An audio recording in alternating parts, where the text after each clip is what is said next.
Good morning, Raptor Freaks. Lexi Out's here, and it's Tuesday, so we're doing Tuesday trivia, and it's Earth Day. So I wanted to think about the Earth, and I was like, the Earth is a globe, and global is the game of basketball and how it's growing in all kinds of ways. Whether it's basketball Africa League, whether it's more better players coming out of Asia, coming out of South America, Europe, all around the world, Canada. It's a global game. And well, today's trivia is going to kind of be looking at the globalness of the Raptors' history. So I see that we're going to let some people come in here. We'll do some preliminary stuff talking about things, and then we'll get into the trivia. I think each question will be worth about 50 points each, something like that. Maybe I'll make them 100 each. Yeah, maybe I'll do 100 today. But yeah, let's get into it. Let's check with Trevor J first in the comments, and we'll see what you guys are talking about this morning. Trevor J's words of wisdom. Some folks talk a good game. Others just show up and be the game. Watch what they do, not what they say. That's where the truth lies. There you go. Actions speak louder than words. Yeah, I mean, Trevor's been posting a lot of words of wisdom that have to do with fake friends and frenemies and people that are not really with you.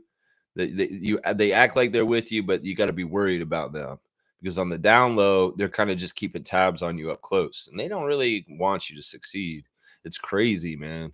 But yeah, actions speak louder than words. That's always important. Trevor J's right about that. Thank you for the words of wisdom, Commissioner Fun, Trevor J. And yeah, hopefully more people will step in real quick and we'll be able to start this trivia up soon. Trevor's saying that the Pistons took game 2 and the Clippers took game 2. And Kawhi and Norman combined for 52 points. No one could stop Kawhi. He went off last night. Yeah, apparently our two former Raptor champions, combined for like most of the last points at the end of the game. That it was Kawhi and Norman carrying the Clippers to victory in this win over the Nuggets last night. It was a close game, but a lot of people are saying that the vintage Kawhi showed up. The Kawhi from Toronto showed up last night. That mode, playoff mode, Kawhi. And, I love that. I've never hated him for that. I think that he's an amazing player. I think that he's helped bring championships to my two favorite teams. And I can't get upset about that. Everybody who's Raptors Nation that is hating on Kawhi or doesn't like Kawhi for some reason, I can't get with y'all on this. Because honestly, I have gratitude towards that man. That man came to Toronto. He kicked some ass for a perfect year and got us our first ever NBA championship. And I can't bite the hand that fed us the chips and dips.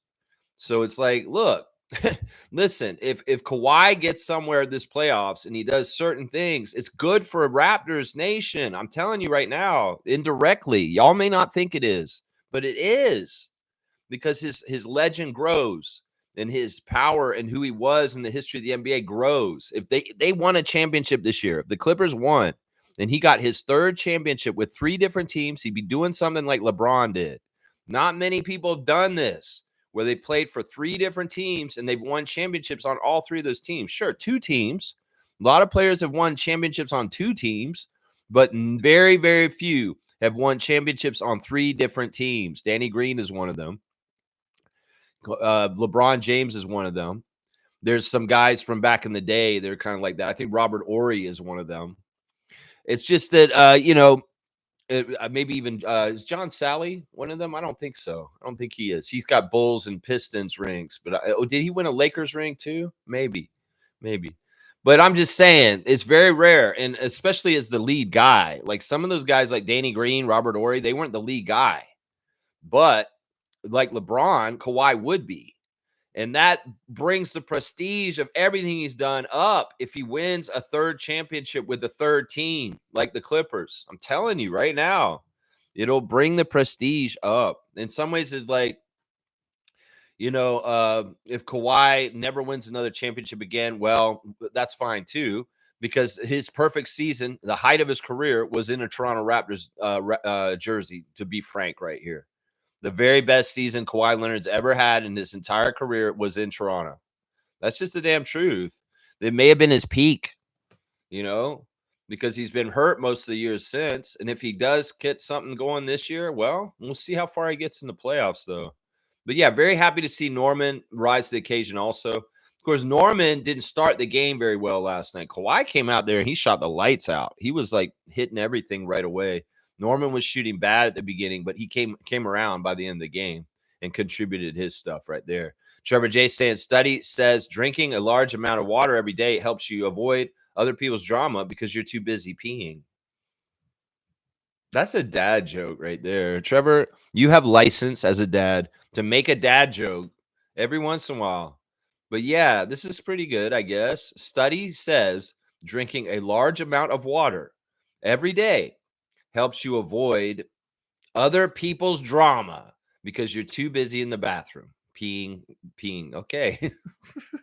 Should I give him a dunk for this? I don't know if I should. This seems like this is a little bit of a cheap ploy to get a dunk here. I'm going to give him one just because he's amazing and helpful for the channel. This is funny, Trevor. This is like such a goofy way to get a dunk, man. I mean, it's true, I guess. If you're in the bathroom, you're not getting annoyed by people unless they're coming to the door and asking you questions. Like, can I get a moment of peace here? I'm trying to use the bathroom here. You're still annoying me. 69, Trevor, is your dunk total points right now. G saying Kawhi put on a clinic. Wow. Yeah. Yeah. I love it. I love it, man. In some ways, I'm not hating on this. In some ways, the Nuggets changed their coach. They're a little bit in disarray. They're not as good as they were when they were champions. Kawhi's healthy. Kawhi's ready. Kawhi wants to do something. Go on then, Kawhi. Go on then, Kawhi. Be Kawhi. Kawhi can beat Nikola, apparently. He can. Yeah. Monique is here. Good morning, Bradford Free Crew. Good morning to you, super fan Mo. The greatest. Mo and I were talking, and I think she decides she wants to have her birthday at the NBA restaurant. So we'll have to figure out the date and the time, and we'll let everybody know on the channel so we can start promoting it ahead of time. It'll be sometime in June. So we've got over a month still, like a month and a half, I'm sure, before we'll do this get together. But it's going to be the first Raptor Freak hangout of the summer. Yeah. So we'll figure it out. We'll iron out the details and we'll get it right. All right, y'all. We want to go ahead and just start the trivia right now. I mean, maybe I should wait till 9:30. Some people may be showing up at 9:30. Maybe I can do some other stuff that we do on the channel real quick. First of all, let's do the straight goods about Canadian goods. We've kind of been doing a series on Canadian steakhouses in the recent times. We've done the Keg. We did Baton Rouge. We did Jack Astor's. We've done a couple of these different chains that are steakhouses recently. And well, let's do another one right now. And this is Lone Star Texas Grill. Lone Star Texas Grill is Canadian owned and ran here in Canada. It was started by two players from the Ottawa Rough Riders in the CFL that were from Texas. And they loved being in Canada. They loved being in Ottawa, even with the winter. And they wanted to have a taste of home, though. So they started some Lone Star Texas restaurants in Canada, and they used the techniques with the firewood and different ways of smoking the meats and stuff like that to get that Texas barbecue flavor. But yeah, this was started by two Texas guys from the States, but it's a Canadian company here in Canada, Lone Star Texas Grill, y'all. So if you have one in your area and you want to go eat, it is proudly Canadian, even though the founders were American guys who played football in the CFL. So yeah, Lone Star, go on down. Get your fajitas with benefits down at Lone Star Texas Grill, because honestly, we got to support Canada. And in some ways, here you go. You're supporting Canada and you're still getting Texas cuisine.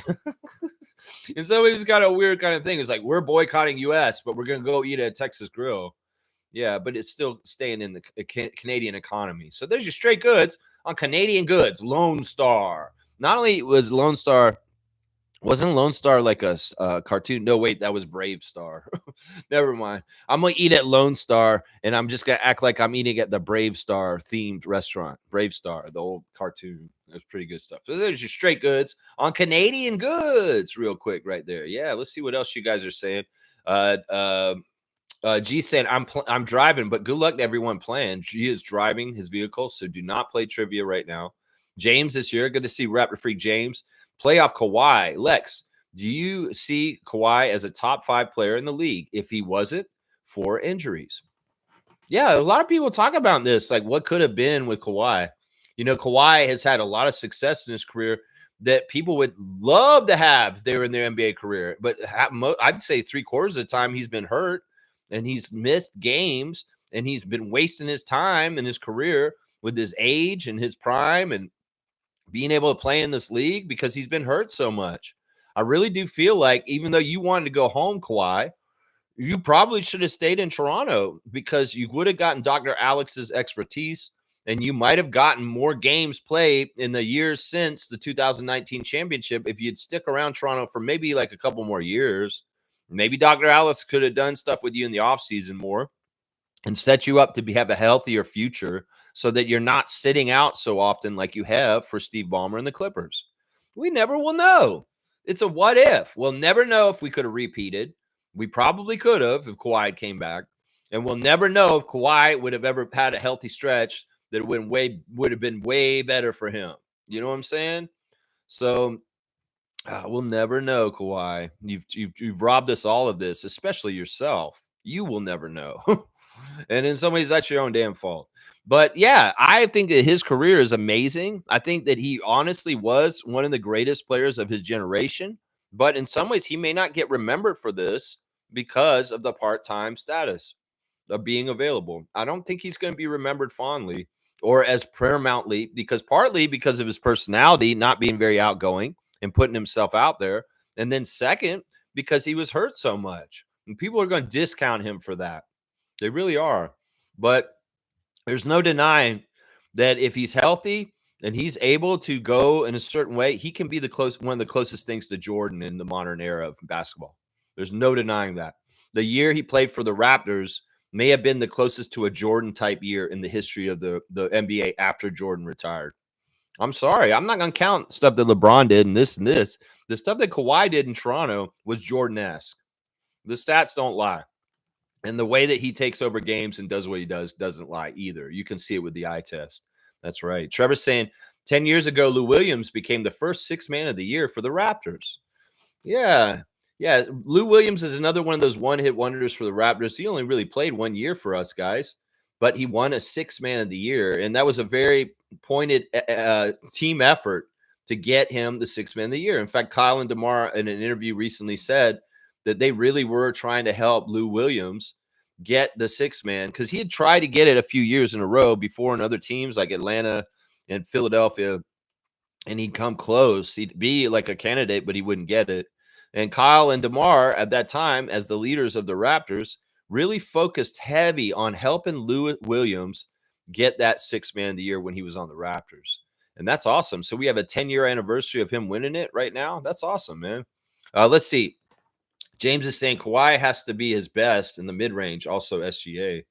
Yeah, those guys in some ways, like I said, they're the closest things in some ways to what Air Jordan used to do. Like I think that SGA has certain talents and athletics that he does. They're very graceful, very ballet-like, very, if you slow it down and you look at the muscle control and the way that he's able to use his body the way he does to get free or get open and make shots, that's very Jordan-esque. And that's why those kind of guys with the way that they play, I look at them as being closer to MJ than most guys in this league. Those two guys in particular, Leonard and Gilgeous-Alexander. They're definitely the closest. All right, I've gotten to the end of the chat here, so we're going to go ahead and start the trivia, guys. Today we're going global. That's right, global trivia. I've got it written out on here on my little sheet. Now, 100 points for each correct answer. Full name answers, please. Full name answers, please. Mo's saying it's not this trivia circled around open gym. Sounds like it. No, this isn't about the open gym. I used their picture because it says going global on it, but it's not based on the open gym episode this year. This is just about the Raptors and international ties, basically. There's going to be two types of questions, Mo. There'll be questions about certain international players that played for the Raptors. And then there'll be questions about certain games that the Raptors played internationally also. So those will be the two types of answers today. So be ready for that. Yeah, Trevor's saying Kawhi has a nasty mid-range. It's unstoppable. Yeah, he's too strong. He's too good. Once he gets to a spot, he knows exactly what he's doing. And he's practiced it so much, he's money. And people can't do nothing about it. They can't do nothing about it. Just like they said on Out the Mud podcast with Zach Randolph, Tony Allen, and Mark Gasol. Mark Gasol saying, yeah, Kawhi, you can't stop him. You can't stop him. He's too strong. And once he figures out what he wants to do on the offensive end, he will go to his spot and he'll make it. And that was proven by the big shot against Philadelphia to end that series in 2019. Yeah, he's unstoppable. Totally unstoppable. All right, guys, let's do the first question for today's Raptor Freak Tuesday trivia. Now, what I'm going to do is I'm going to give you guys a city and a date, and that's the birth date. So you have to tell me the player, the former Raptor. These are all former Raptors, people that played for the Raptors, or they may have still played for them now. But yeah, that's what it is. Yeah, you're just listening. Okay, Mo, if you see me floundering, then you know the answer. Write it in because you might help me keep the game going because I don't know how many people are here going to be actively playing too hard. So here we go. Question number 1. Born in Yokohama on October 13th, 1994. Which former Raptor was born in Yokohama on October 13th, 1994? Full name answer, please. If you put half his name in, somebody could seagull it. If you don't, write the whole thing. So, which former Raptor was born in Yokohama on October 13th, 1994? Stargate's going to get this. He spelled it a little crazy. Utaka. I'm going to count it, Stargate. You didn't have to retract it. You know, the name was crazy, but you got it mostly right. You spelled the right letters. You just put a couple of letters in there. You don't want it? I'll give it to Mike. If you're going to take it back like that, that's crazy. James saying Clippers can use Boucher. They don't have any proper bigs on their bench. Yeah, I'm going to give it to Stargate. Mike, you're here. I appreciate you being here, Mike. And but yeah, Stargate, don't worry about it if exactly not exactly right. Yuta Watanabe is right. He was born in Yokohama in 1994. Yeah, I mean, let's not talk about Boucher right now. We're doing trivia, James. We'll talk about this in a little bit. No, but nothing happened. We can't go back in time and trade him now. So, you know, don't worry about spell check either. If you get the right letters in there for the most part, I'll give it to you. Okay. All right. Next one. Born in Caracas on January the 16th, 1987. Born in Caracas on January 16th, 1987. Yeah. Now, some of these cities, a couple players may be born from them, but it's the date that's kind of giving you the extra time as far as figuring out what the timeline is with the person. This is not totally easy Raptor Freak trivia today, but it shouldn't be as hard as other things. Mike is on it. There you go. It is Grevis Vasquez. Very good stuff, Mike. I love to see your name in here. Logical Raptors fanatic. Project Truth always. Stargate, you're just behind him with the Gravis Vasquez. Next one. Born in Istanbul on March the 19th, 1979. Born in Istanbul in March 19th, 1979. Yeah, please don't Google. Try and answer off the top of your head. If I'm floundering too much, maybe you Google then, but that's only if there's like a couple minutes pass with nobody getting it, you know. Hidu Turkoglu is right, Stargate. Hidu is from Turkey, and he was born in Istanbul. Istanbul is not Constantinople now. All right, yeah, Hidu Turkoglu. Turkoglu is kind of wrong, but it's not totally bad. It's right. All right, next question. A little bit different. This is a place, not a person. The answer is a place. Where did the Toronto Raptors play the Boston Celtics on October the 6th, 2007? Where did the Toronto Raptors play the Celtics in a preseason game on October the 6th, 2007? What city and country were they in when they played that game? Yeah, you guys can take guesses, just throw darts at the board, or you can try and let's do that first. Let's just try some guesses right here. Barcelona, Spain. Trevor J thinks they were in Barcelona. It's not bad. It's not a bad guess. The right continent, but not the right city and country. Shanghai, China is going the wrong way. That's on the wrong side. Beijing, China. No. Nope. Trevor's the closest. We could do it geolocation wise. Trevor's the closest with Barcelona, Spain. So it is a European city, just so you guys know, not one of the China cities that you guys just named. Where did they play the Celtics in 2007 on October the 6th? Where did they play them? Y'all can answer multiple times. I don't care right now. We don't have a lot of people playing. So it's Fiercey's here. Fiercey, get in on the trivia. Good morning. We're asking a question right now. Where did the Toronto Raptors play the Boston Celtics in a preseason game on October the 6th, 2007? 2007. In some ways, think about what we did around that time in the draft. What city would be important for that? Madrid, Spain is wrong. It's the wrong country still. Spain is the wrong country. Madrid, Italy is not a place. I think it might be, though. London, England is not right. Madrid, Italy is not right. You got the right country, though, Trevor. It's just Madrid is in Spain. We're looking for a city and country, Fiercey. So Greece is not right, but you guys are getting close. Rome, Italy's right. Stargate got it. They played in Rome, Italy. Of course, that's right around when we got a certain first-round pick. And, yeah, Rome, Italy is the right answer. That is where we played the Celtics in a preseason game on October the 6th, 2007. Rome, Italy. All right, next question. This one's tough. This may be the hardest question today. What former Raptor was born in Dakar on November the 22nd, 1981? What former Raptor was born in Dakar on November 22nd, 1981? Dakar. You got to figure out where that is and then kind of the timeline. This is really hard. Honestly, I shouldn't have left this one on here. This may be the hardest one. So, yeah, which former Raptor was born in Dakar on November 22nd, 1981? And I'll say that his first name is spelt the same way of the subway station where they have the Taste of the Danforth. Jerome Moisu? No, Jerome is actually not a foreign player. Juan Dixon is not a foreign player either. Dakar is in Africa, just so you guys know. Yeah. Dakar is in Africa. And their first name is the subway station where Taste of Danforth is. Yeah, go off of that, Mike. That's not enough. That's half-ass. That's half-ass. You got the right first name. You guys just got to know the name of the player and write it in here, and you can get it. I went about with that clue. I was like, man, if I just give them the Taste of the Danforth subway station, they'll get it if they know the player that has that name and what their name is. It's their first name. You just spelled their first name, Mike. There we go. James has got it. It's Pop So. Pop So is right. Pop So was born in Dakar in November 22nd, 1981. He's not the only Raptor who's born in Dakar, though. Yeah. Yeah, Mike, you're helping non-Toronto people? Okay, Mike, you're so benevolent. So benevolent. All right, next question. This player was born in Buenos Aires on April the 30th, 1980.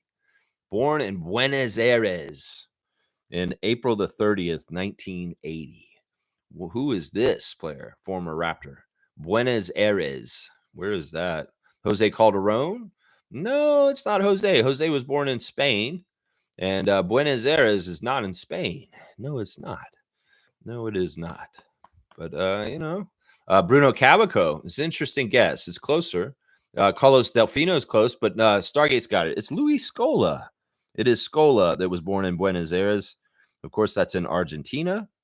And, yeah, it's Stargate. Stargate getting this one. Yes, Luis Scola is the right answer. Here's the next one, guys. Get this one quick. First full name answer gets it. Born in Braunschweig in September 15th, 1993.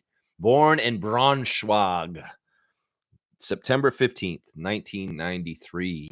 Yeah, there you go. Jakob Pertl? No, it's not Jakob, but that's a good guess for this one. It's not right. No, Braunschweig. Yeah, September 15th, 1993. Braunschweig. Yeah, where's Braunschweig? Where do you guys think it is? Dennis Schroeder's right. Fiercely got it. It is Dennis. Of course, Dennis having some heroics last night to help beat the Knicks. Dennis Schroeder hitting a big three in the last minute of the game to put the Pistons over the Knicks. And I'm saying this guy's a FIBA MVP. and he's a badass. And in some ways, this guy don't care it's Madison Square Gardens.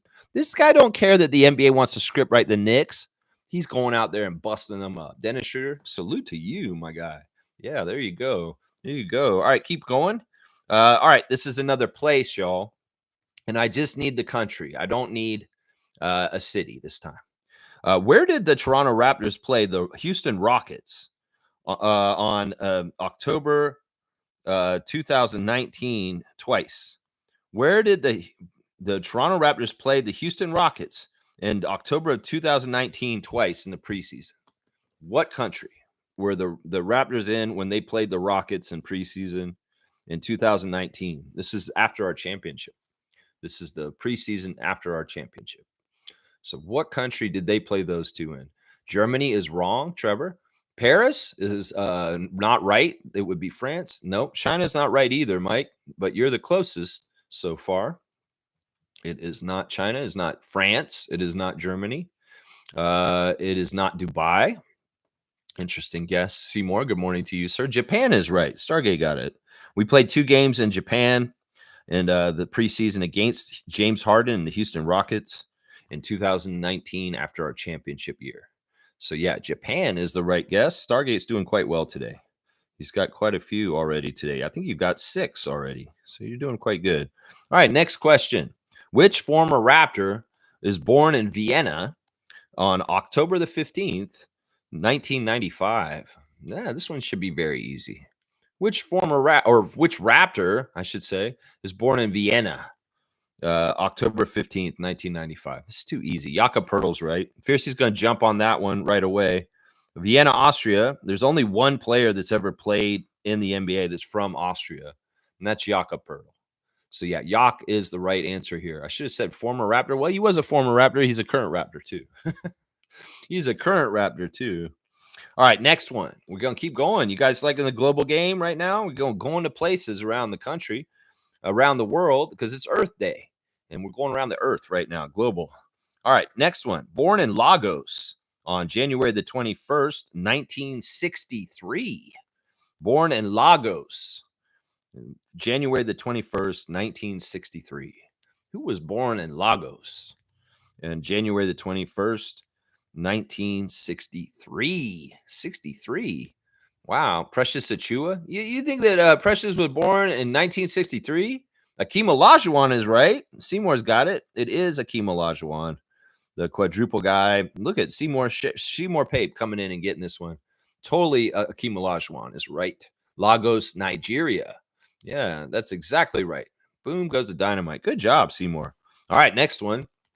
This player was born in Auckland on August the 23rd, 1975. So this guy was born 3 days before me. Born in Auckland on August the 23rd, 1975. What former Raptor is this? Auckland. Yeah, 1975, August 23rd. Former Raptor. Auckland. You know where Auckland is? Yeah, where the F is that? Yeah, a lot of people say that. Yeah, Marco? That's not right. This is not Marco. No. Yeah, where is Auckland? Wow, it's on the other side of the earth, honestly. Gleason? What, you're doing a half-ass thing? You're writing in half of a coach's name? That's half-assing. And not only that, it's not coaches. It's only players. It is only players. Mark Gasala. Who is that? I've never heard that name before in my life. Trevor. Mark Gasol? No, Auckland. Do you guys know where Auckland is, first of all? Rašo Nesterović. That's an interesting guess. Rašo's from Slovenia. And no, this is, yeah, Mike knows it's Australian, but it's not exactly Australia, Auckland. It's not exactly. Kirk Penny? Who's Kirk Penny? Isn't that a baseball player? I don't know who that is. I'm surprised nobody's named the Tampa Tank Commander, but that is not the answer, just so y'all know. It's New Zealand. That's right. Stargate's saying it's New Zealand. It's exactly right. Auckland is in New Zealand. Who was born in New Zealand on August the 23rd in 1975, and he's a former Raptors player. He played as a player on the Raptors. This is tough. I'm seeing who test y'all on this one. In some ways, I'll give you a clue if y'all struggle too much very soon. Len? No, and once again, you guys got to stop half-assing. No half names. Alex Len is from Ukraine. He's from Ukraine. He's not from New Zealand. He's from Ukraine, where the Ukrainian war is happening, where Russia invaded Ukraine. That is where Len is from. Yeah. Yeah, you got it. Alex Len. You finally got Alex Ken, Alex Len, Andrew Len. You got it. He had to shoot his shot a couple times, but he made the basket finally. No, guys, you guys are off. Auckland, August 23rd, 1975. This man was born. He came and played for the Raptors, and he currently works in the NBA as a GM. Oh, that might have given too much away. It's not Andrew Baines. You mean Aaron Baines? No, it's not Aaron Baines. Aaron Baines is not an answer in my trivia, guys. So don't even try Aaron Baines. It's not right. This is a different guy from New Zealand, or because Aaron Baines is from New Zealand. That's actually right. He is from New Zealand. He's Australian, but he's from New Zealand. This is I gave the best clue right there just a second ago. He's a current GM in the NBA right now. The answer to this question. Yeah, who was born in Auckland on August the 23rd, 1975, former Raptor player, current GM in the league right now. That's easy if you really think about it. If you think about it like closely. I could tell you which team he GMs and it would give it away right away. Y'all be like, "Oh yeah, him. That's right. That's who that is." So who was born in Auckland? Anthony Parker. That's not right. Stargate saying can't be Landry Fields. He just got fired. Laugh out loud. Yeah, there's a former Raptor who got fired from his GM job yesterday, Landry Fields, and rightfully so, honestly. Just for the DeJounte Murray detour and some of the other moves that they've made. Yeah, in some ways, I like Landry, but man, yeah, that was bad. Somebody had to lose their job in Atlanta. Yeah, somebody did. No, it's not Landry Fields. Aaron Baines has been guessed. That's not right. Aaron Baines is not right. It's not Aaron. It's just Aaron. It's just do a little Key and Peele here. He's not Aaron Baines. He's Aaron Baines because he only has one A on his first name. Just so you know, he's Aron Baines. Yeah, man, y'all are really struggling here. Let's just say that this person that the answer is Mark Everly? No, he's not Australian. It's not Mark Everly, but he is a former Raptor guy. But he didn't play for the Raptors, Monique. So you can't really say it's Mark Eversley because he never suited up as a Raptors player. And this person played as a Raptor, and he's a GM for one of the teams in the league right now. And I would say that, yeah, it's a 90s, 2000s player because they're my age. This guy's going to be 50 this year, just like me, the player that I'm talking about right now. Let's just say that he employed one of the greatest Canadian players in the history as a coach. That might give it away right there. That makes it real easy. He employed one of the greatest Canadian basketball players in the history of the NBA as a coach. That's easy. You get that from that. You should know it right away from that clue right there. He's a GM. He's from Auckland. He's born August the 23rd. Sean Marks. That's right. Mike got it. It's Sean Marks of the Brooklyn Nets. The GM of the Brooklyn Nets did play for the Raptors, and he is from Auckland and born 3 days before me. So he's 3 days older than me. Yeah. So, yeah, there you go, Mike. Sean Marks is the right answer. There you go. Boo, boo. That's so funny. All right. Next one is a place, y'all. Where did the Toronto Raptors play the Brooklyn Nets? Well, I guess they were they? Yeah, they were Brooklyn Nets at that time. In March of 2011, twice. This was in the regular season. Where did the Toronto Raptors play the Brooklyn Nets in March of 2011? Twice. What city and country? What city and country? This is all international answers, right? Paris, France? That's a good guess, but it's not right. It's not exactly right.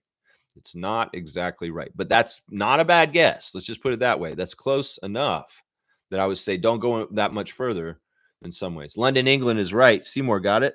It was in London that we played the Nets in March of 2011, played them twice in that series over there in London. All right, next question. This former Raptor was born in Madrid on September the 28th, 1995. This former Raptor was born in Madrid on September the 28th, 1995. Trevor, Barcelona was not the right answer. It was London, England. Leo Garboza? Leo Garboza. Jorge Garboza? No, it's not Jorge. It's not Jose. Nope. You guys are going to answer all the Spanish Raptors. Marc Gasol is not right. These are 3 answers, and they're all 3 wrong. Yeah. Who was born in Madrid, Spain on September the 28th, 1995? Yeah. Let's see who can get this one. Grevis Vasquez, he was the answer earlier, and he was Caracas, Venezuela. He's from South America, not from Europe. So, yeah, he was an answer earlier. You weren't here, though, Seymour. He was the second question. Mike got it. All right, who's born in Madrid, y'all? You guys got to name all the Spanish Raptors, guys. You can't just name the 3 most famous ones, Mark, Jose, and Jorge. There's other Spanish Raptor players. And you may have forgotten about this guy. In some ways, you shouldn't have, because he's a big star. And that might give it away right there. He's a big star. He's a movie star. How about that? He's a movie star. That's right. 95. This guy was born in 95. That could also give you a clue right there. Born in Madrid. Yeah, September 28th, 1995. Juancho Hernan Gomez is right. Fiercey's going to get this one. It is Juancho. Juancho is the Madrid, Spain birth. There you go. Good job. Bo Cruz, baby. That's right. He is a star. That's right. That's right. Next question. This former Raptor was born in Barcelona on January the 29th, 1985. This former Raptor was born in Barcelona. So we got a Spanish double shot here. Yeah. You couldn't remember his name. You couldn't remember Juancho. Well, Fiercey did. Fiercey got it. That's right. And you're not Googling, are you? Marc Gasol's right. Mike's going to get this one. Marc Gasol is this answer. He was one born in Barcelona in 1985. So, yeah, not Jose for this one. It was Mark on this question. So, Mike's going to get this one. All right, 3 more questions, guys, on the Tuesday trivia for today. This player was born in Rome on October the 26th, 1985. This person was born in Rome in 1985. Okay, so you guys are going off the top of your head. I love it. You guys are doing really good. Serge Ibaka, born in Rome? No, that's not exactly right. He's born in Brazzaville, Congo. Brazzaville. No, this player was born in Rome in October 26, 1985. Andrea Bagnani is right. Stargate will get it. It is our Andrea, our first pick of the draft ever is Andrea. And you know what? This season, I'm so glad that Open Gym put Andrea Bagnani on that episode and they interviewed him and talked to him about his love for the Raptors. Like, it's so good. And like, he's a nice guy. We should honor him and not treat him like a joke. We should be proud of him for being the first ever #1 pick in the draft for the Raptors franchise history. But seriously, the guy's a nice guy. He very much honors and loves our city and our team. And he was happy we won the championship. And he comes back to Toronto all the time on the down low. I mean, I don't understand why Raptors fans got to make him above the joke. Because honestly, he's a cool dude. That's right. He's a cool dude. Damn straight. It's damn Stargate. Prima pasta and sauces. Okay, yeah. Who spelled it right? Okay, between the two of y'all, I mean, Stargate, neither one of y'all spelled it right. Seymour did. Seymour spelled it the right way. Seymour spelled it the right way out of the 3 of y'all. Mike spelled it crazy. There's a couple too many N's in there, or an A. There's a couple of A's to it, and there's an extra I somewhere with his. You know what? I'm not going to be a stickler like that, though, Seymour. I'm sorry. I'm going to go ahead and give it to them, even though they didn't spell it exactly right. I know. You did spell it right, though. You know what? You're making me think I should give you some points. So I'll put you down for points because you did spell it right first. All right. 2 more questions. Where? This is a place again. No, it's fine. I think you're right. You did spell it right. You did spell it right out of them. Stargate saying if Andrea played for us in this era, he was before his time. Yeah, he'd be something this time at this point. Oh yeah, Andrea Bargnani's built for this NBA today. Oh yeah, he is. Oh yeah, less contact. That's the biggest weakness he had was dealing with contact, and there's less contact in the NBA today. And in some ways, he doesn't have to play down low in today's NBA. They could put him at shooting guard. And they'll put him outside and put some bigger guys down low. I mean, it's just in some ways is the roster build of the Raptors at the time just wasn't right. With Bosh and Bargnani being the 2 bigs that don't play like bigs, it really hurt us bad. All right, here we go. This is a place, y'all. Where did the Toronto Raptors play the Orlando Magic on January 14th, 2016. Where did the Toronto Raptors play the Orlando Magic in the regular season on January 14th, 2016? City and country, please. City and country. Where did they play the Orlando Magic in 2016? Internationally, they had an abroad game. What is the city and country? London, England's right. Yeah, it's a trick question. They played in London, England again at that time, and in the same arena also. So, Mike, yeah, good job. London, England is right. It was the answer twice. Yeah. All right, last question, guys. All right, this is the last player. Born in Sao Paulo on November 28th, 1982. Born in Sao Paulo, November 28th, 1982. Which former Raptor is this? Full name answer, please. Bruno Caboclo is wrong. That is the right country. And the right, he is from that country that this person's from also, but is not the right former Raptor from that country. And the birth date should give it away. 1982 is a little older than Bruno. Bruno is not as old as that. So, yeah. Who do you guys think it is? Born in Sao Paulo, November 28th, 1982. And this guy's currently an assistant coach for the Kings. And that is it. It's Leandro Barbosa is right. Seymour Pape is getting that one. Leandro Barbosa, the Brazilian blur, is the right one. It was not Lucas Mugera.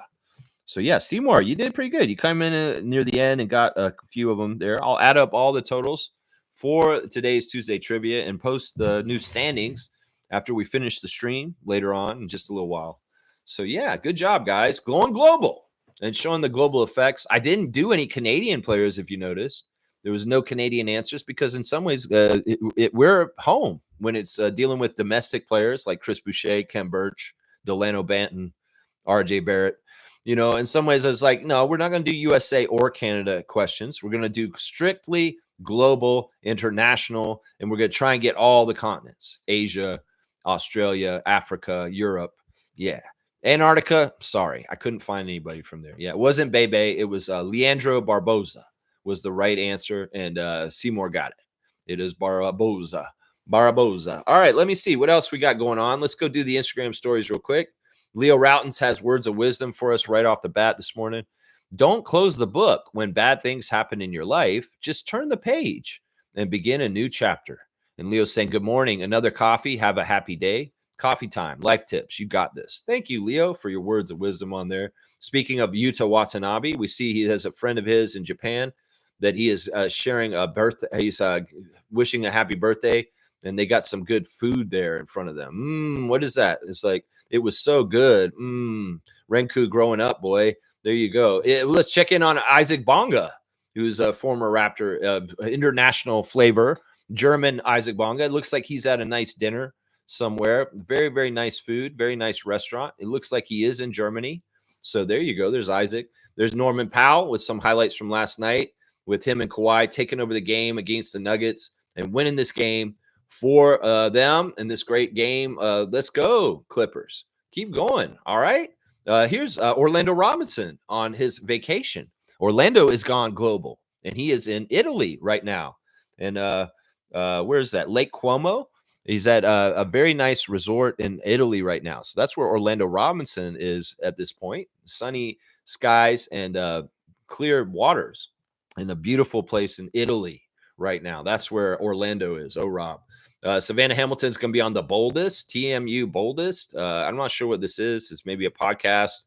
There's a couple different people that are going to be speaking. So it's, I guess it's Toronto Metropolitan University Boldest 2025, the NBA Sport Leadership, the Bold Voices. Okay, cool. I'm not even totally sure what that is exactly. Maybe y'all should spell it out a little bit better so we know what it is. It's maybe just a speaking engagement. Jamal Shed is reposted a post that Scotty posted yesterday. Scotty had a really nice Instagram post about how much he loves his team. And he posted pictures of his teammates, specifically Barbecue and Grady and Jamal Shed and Jacoby and a couple other people. And then also a nice big team picture with all the trainers and all the support staff and all the different people that help the Raptors.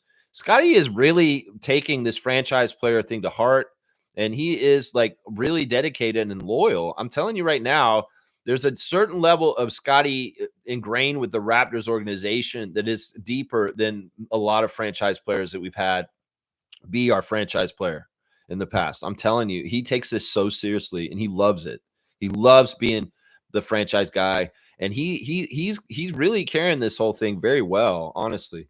But yeah, we see Jamal reposting Scotty's post about he loves his team. He loves his team. Scotty loves his team. He loves his teammates. He loves his organization. Let's see. Charles Oakley has got something about PJ Tucker has busted out Drake's Charles Oakley Air Jordans or something like that. I don't know. So former Raptor and current Knick PJ Tucker is wearing Oakley's shoes in the game last night against the Pistons. So he had shoes on that had Raptors colors on them. First of all, they were purple and red, and they were Oakley Raptor shoes, and they say Oak on the side of them. So that's kind of interesting. Charles Oakley reposting this. I don't know if PJ Tucker's doing a tribute to him or what is this, man? Why are you wearing Oakley's shoes from the Raptors? Why don't you wear Oakley's shoes from the Knicks? Because you're playing for the Knicks. I mean, I get it. You want to wear Raptor colors? That's fine. 3-time Raptor PJ Tucker. But why the fuck? You got our shoes, but you don't want to have anything to do with the team. Either way, you confuse me, man. Like, I don't even understand why you're on the Knicks right now. Seriously, I don't. I do not understand why you're on the Knicks. Okay, you go ahead and wear Charles Oakley's Raptor shoes during a Knicks game against the Pistons. Okay, you go ahead and you lose to a former Raptor, Dennis Schroeder, hitting a big three-pointer at the end of the game. You go ahead then. Jonathan Mobo has got the clip. Scotty posted in his love for his team. The little funny clip where quickly hits the shot and he does a skipply and Scotty chases him. Yeah, it's hilarious. He reposted that. They think it's funny. That was against Charlotte near the end of the season. Grady Dick reposted the picture of him and Scotty that he posted of them dressed up in the back, and they're like wearing like suits and stuff. Yeah, they're looking all fly. Let's see. SGA has got a picture of him and his girl. Apparently, Tristan Trey, Raptor freak Tristan, is got connections to Shea Gilgeous-Alexander's lady. Yeah, he let it revealed on the Discord the other day, saying that a friend of a friend's girlfriend is best friends with SGA's lady, the mother of his child. So, we have some sort of connection to SGA's partner because Tristan knows people that knows her. But he has a nice picture of them together on his Instagram right here. Love and infinity sign. There you go. That's nice to see. Let's see what else is going on. They got Bill's wide receiver on the Raptors official admin talking about hanging out with RJ and how they're kind of friends and known each other for a while, being from around Toronto. Josh Palmer of the Buffalo Bills down at the Raptors shoot around, talking with RJ and catching up with him.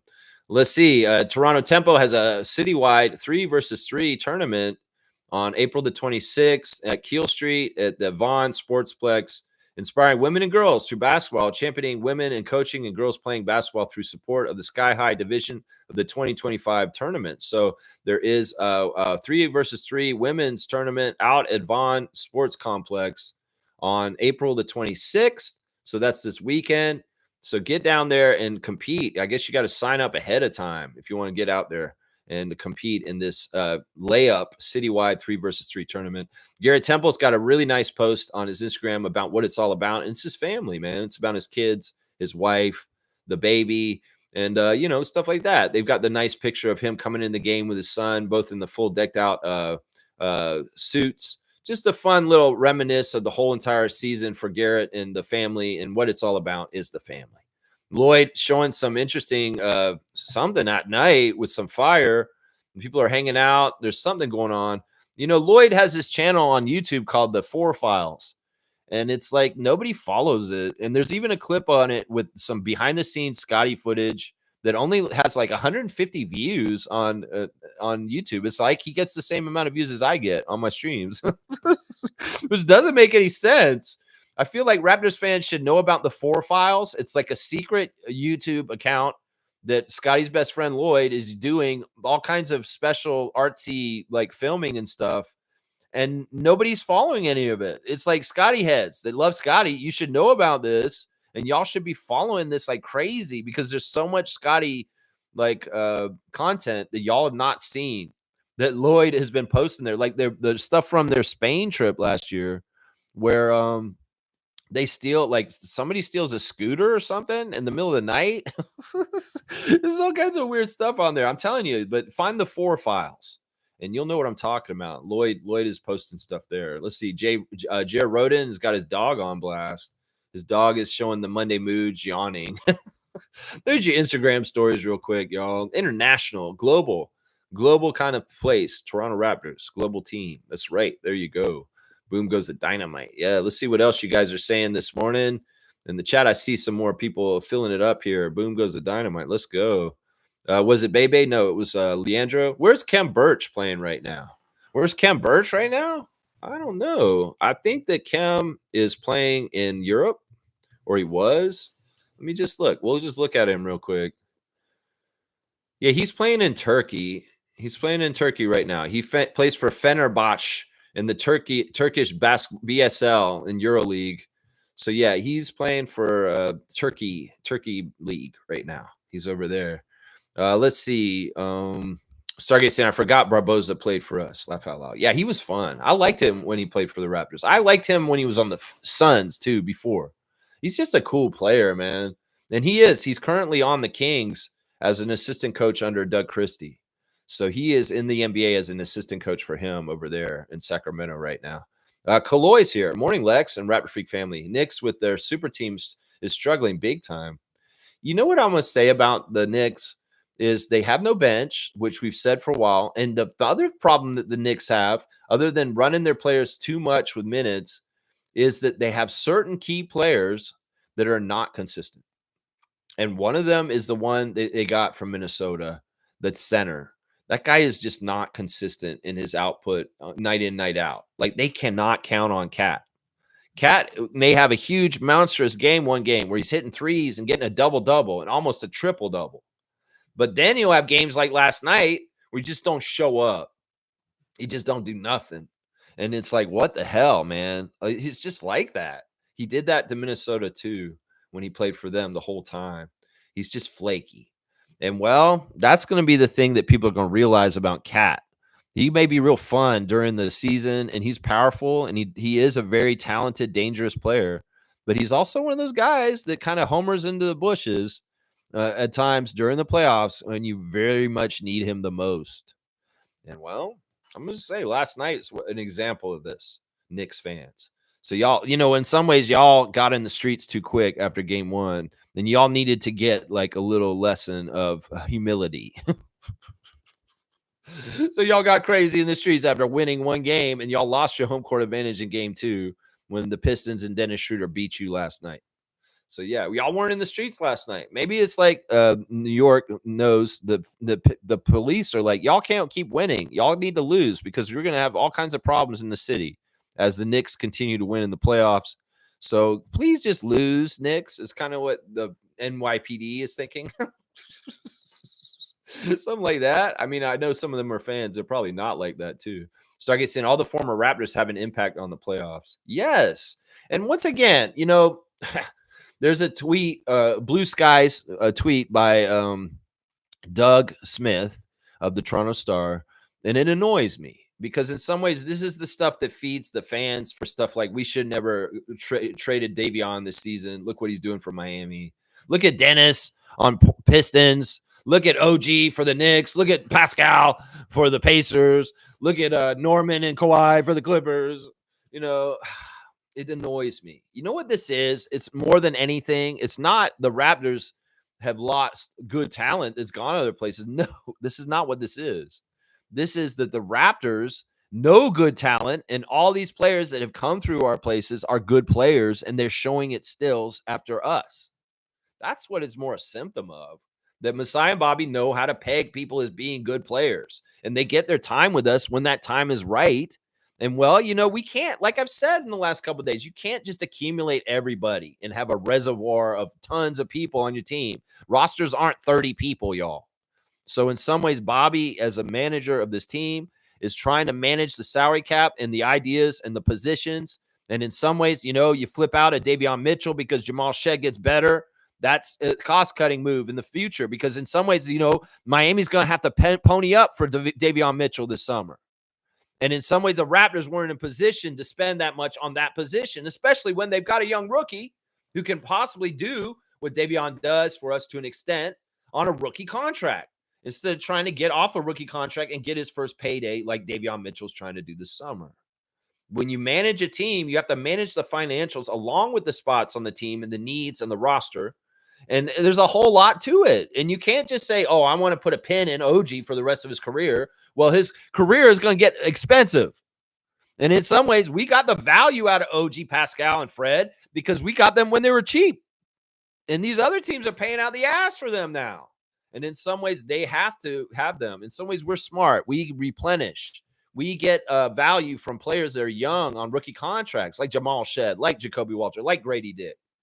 And then when they have to be paid big time, well, that's where the tough decisions come because you got to think about, well, do we want to hamstring our team with this guy tethered to us? Is he a really good fit? Is he a Scotty Barnes? Or is this something where, you know what, we could do a little flip like we did Norman Powell for Gary Trent Jr. and get a younger player that may be able to fill the role in certain ways and may not cost as much this summer. Now, Norman has come out publicly since and said, I would have taken the same amount of money that they paid Gary Trent Jr. to stay in the Raptors because I loved it there that much. I mean, he did say that. But still, the management does certain things in certain ways the way they do them because there's reasoning. And y'all can't just be like casual fans and saying, oh, why don't we have Dennis still? Oh, why don't we have Davion? First of all, y'all chased Dennis out of the city, honestly. Half the Raptors fans did not like him and were not fucking about him. I thought he was amazing. I thought he was somebody to keep around. Doug Smith saying, how the hell did the Raptors not make things work in the first the season, the beginning of Darko's coaching career when they had Dennis, OG, Pascal, Jakob, Scotty? Like, that's a tweet that he put out on Blue Skies last night. And I'm like, listen, Doug, you don't understand, man, in some ways. You're the Toronto Star reporter who's covered this team since the beginning, but you don't understand this? And this has been expressed by former Raptors recently in podcasts like Siakam and Fred. They've said, both of them said this, that, when you are a young player and you experience such great success early, like the championship, think about how young Siakam, OG, and Fred were when we won the championship in 2019. Then they went through some very tough, agonizing years of losing and relocation and the pandemic. And honestly, you go from one high of reaching the summit and being a champion. As Siakam said, I felt like that. I didn't realize how good that felt. And I thought it would just be there for years to come after that. And I didn't realize how good we had it. And in some ways, I respect it and I want it so much bad again because I see how fleeting it is. But at that time, I didn't respect it enough to understand how difficult it is because I just thought, oh, in my head, we're so good. Kawhi comes back, boom, we're going to be winning more championships going forward. No, that didn't happen. And in some ways, they went through the bad stuff. They went through a lot of losing. And in some ways, guys like Fred, OG, and Pascal got jaded on the Raptors. And you can't help but if you go from the ultimate high of winning the top, and then you have a few years where you're struggling just to make the playoffs or do anything right, it's tough. It's tough to get the gumption. And in some ways, a change of scenery is absolutely what's essential in this situation. Because it's like, wow, we've been to the top here and now we're down here. And it sucks because we can remember the time that we were with Kawhi and Serge and Mark and Kyle, and it's just changed and they're gone. And we're trying to do something with our nucleus. And in some ways we want to try and do something with our nucleus, but also at the same time, we understand that maybe our time here has run out. It's just a weird place. Like I said during that season, the Raptors, some of them were halfway in the subway car and halfway still on the platform. And that was the thing with Siakam, Fred, and OG. And that's why, in some ways, Masai was like, I respect these guys. I love these guys. I want to give them a chance for their nucleus to try and figure it out and get things going. But it didn't work. And it didn't work partly because these guys were jaded because of their experience throughout the whole time on the Raptors, with going from the top, plummeting to the bottom, and then just sitting in a place where they were just not happy, partly because they're not winning anymore and they're on the Raptors still.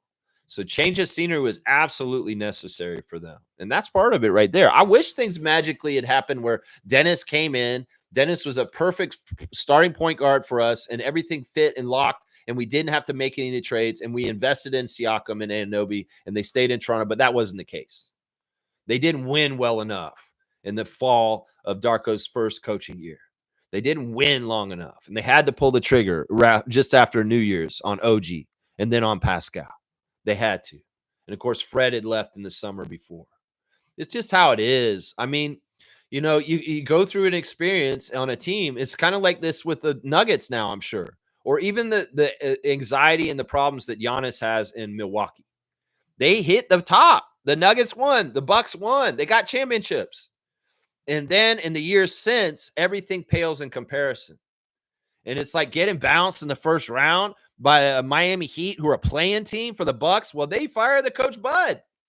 And then they go into some weird times afterwards. It's just not as good as when they won the championship against the Phoenix Suns in the finals.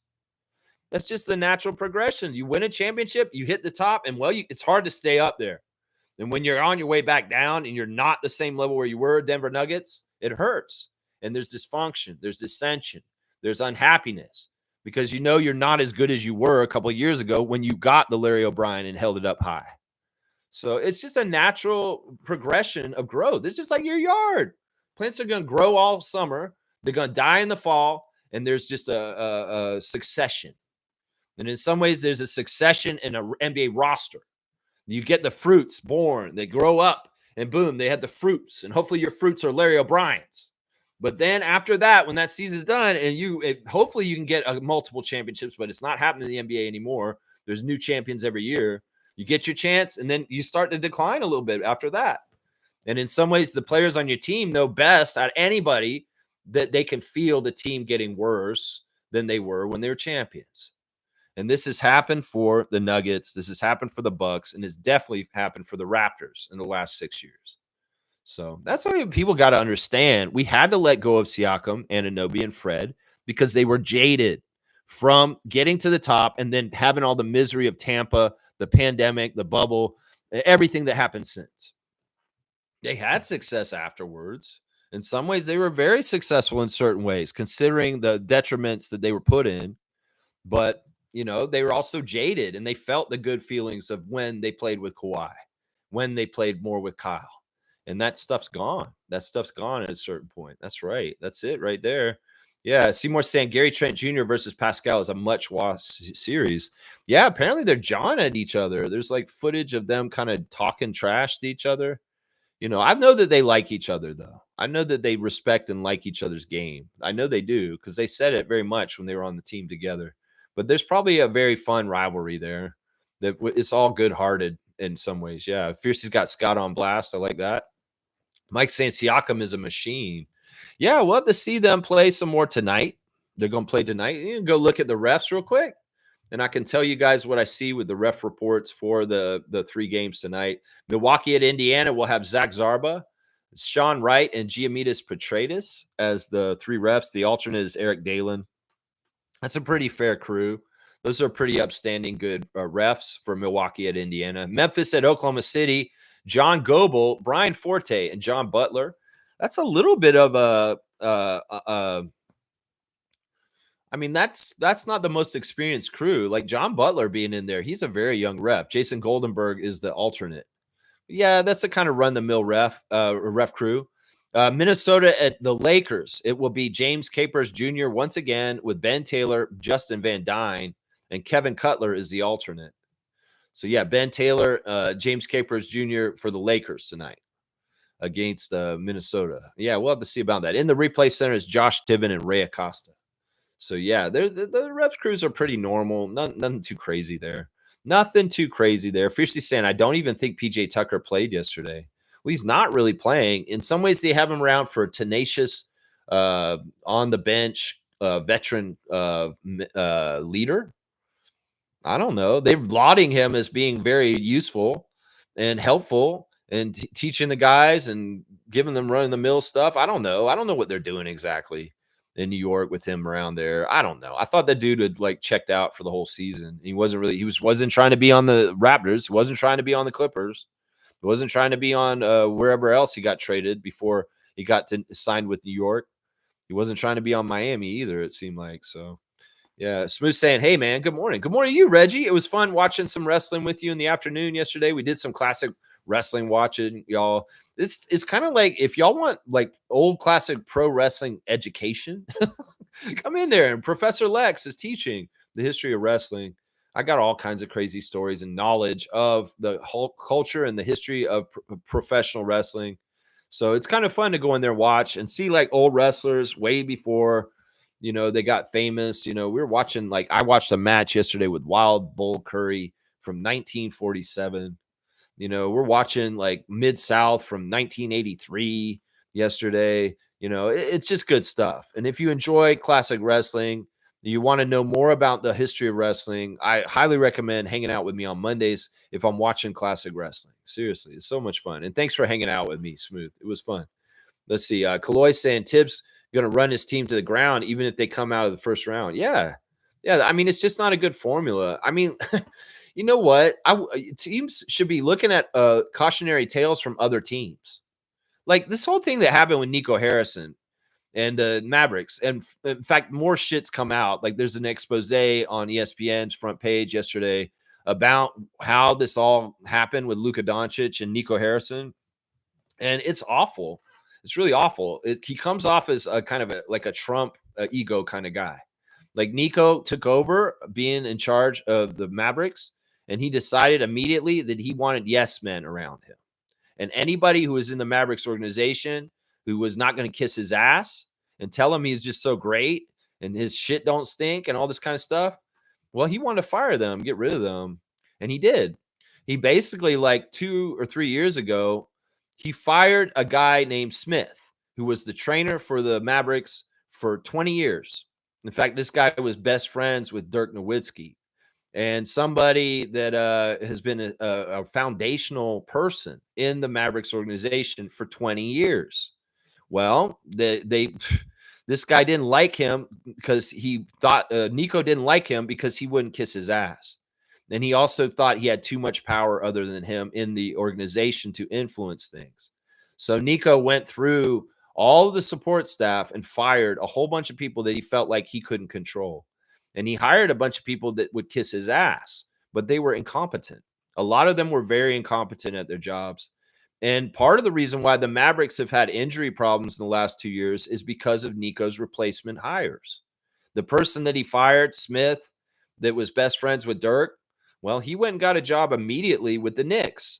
And he's the trainer of the Knicks now because Jalen Brunson recommended him to the Knicks organization from his time in Dallas. Now, when they fired this Smith guy, Dirk Nowitzki stopped coming to games.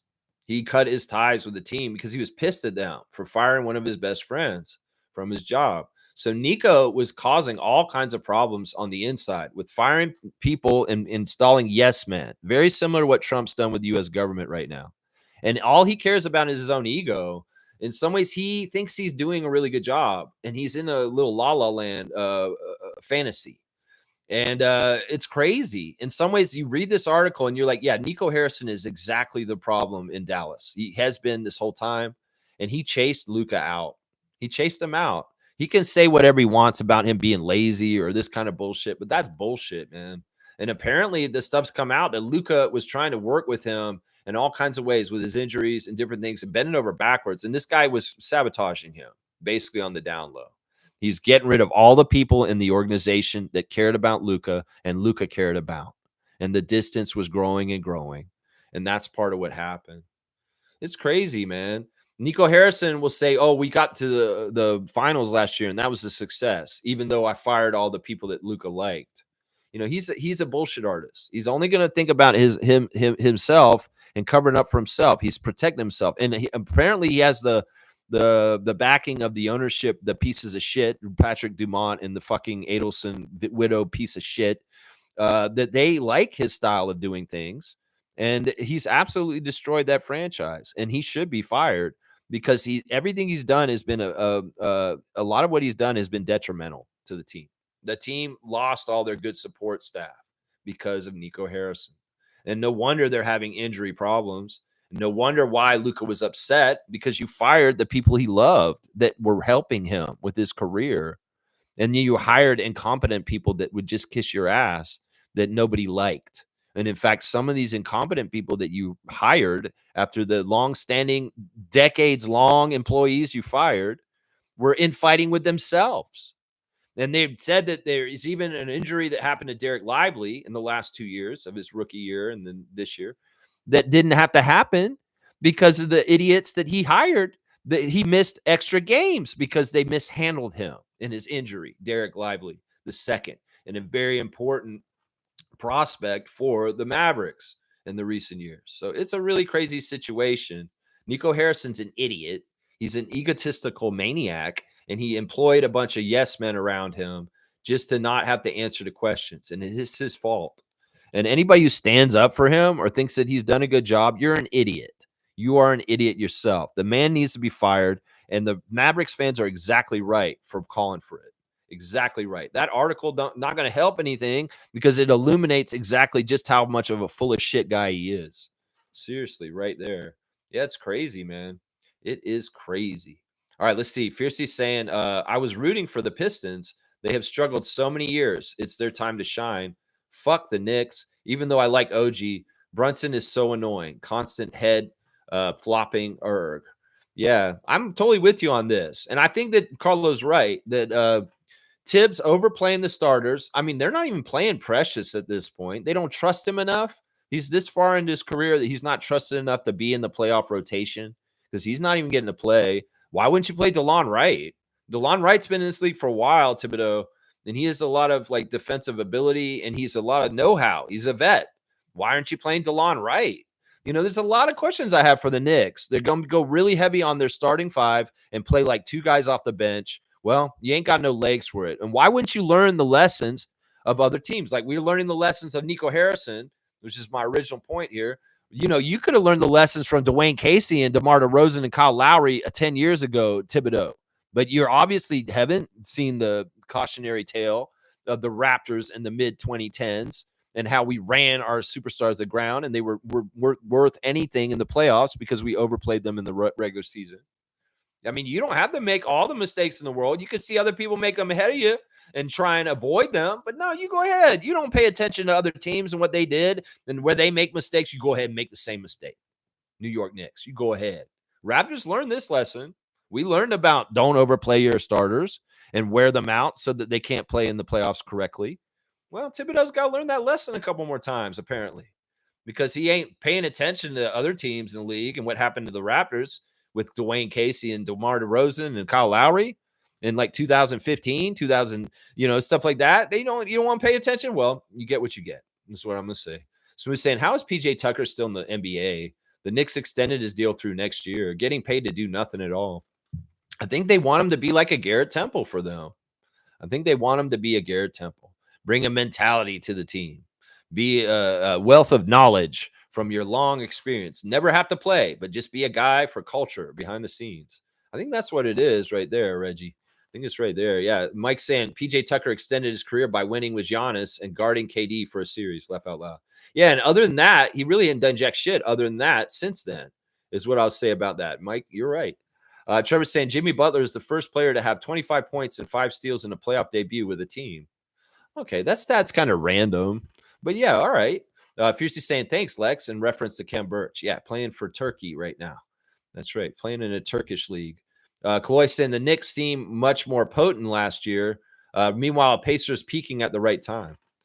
Yeah, I mean, once again, I'm going to say something, and this is the thing that's the difference. And in some ways, this is a big reason why the Thunder are so good, is iHeart. I would honestly say this, and some people may think I'm crazy. I'd rather have Isaiah Hartenstein as my starting center than Cat. Yeah. Yeah. Because in some ways, he's a certain standard of rebounding and defense that you're going to get certain night in, night out. And Cat is flaky, like I just said a few minutes ago. He is a flaky player.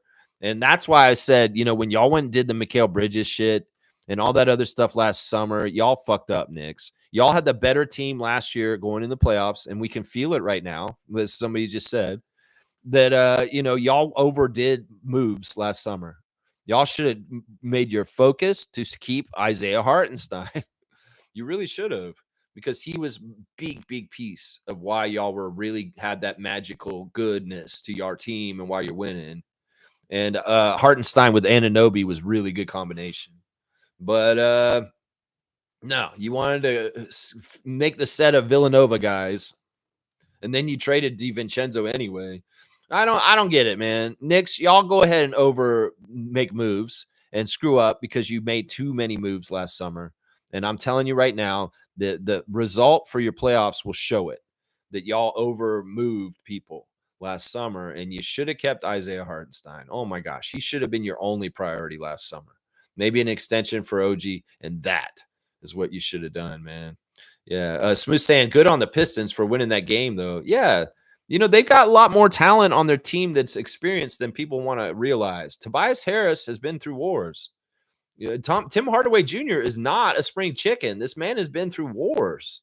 And Dennis Schroeder is a big time player that has been through wars also, and is a big time player who's played in the Olympics and FIBA competitions and high stakes stuff. The NBA is just another form of it. He's going to be able to do this stuff. You add in the young talents of Duran and Cunningham.